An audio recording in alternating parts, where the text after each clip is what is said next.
الذين ينفقون أموالهم بالليل والنهار سرا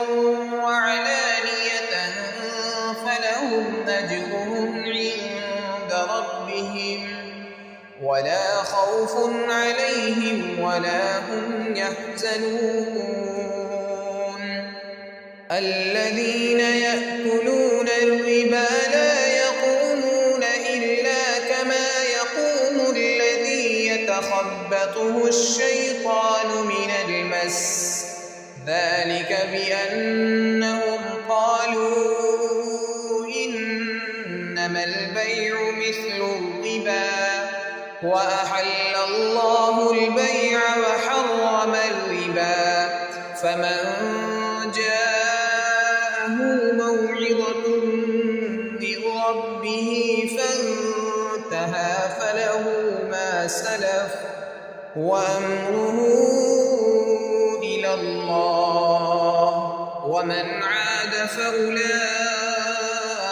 أصحاب النار هم فيها خالدون يمحق الله الربا ويربي الصدقات والله لا يحب كل كفار أثيم إن الذين آمنوا وعملوا الصالحات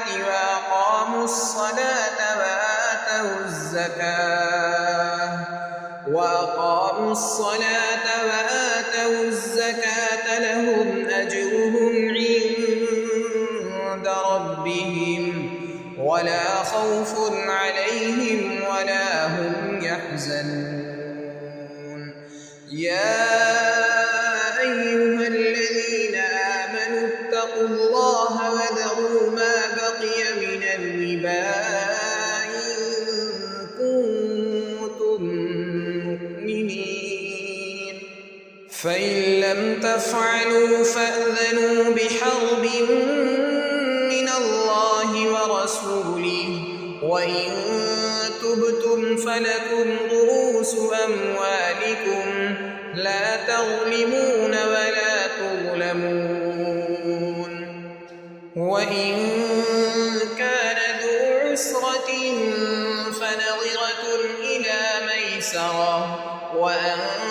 تصدقوا خير لكم إن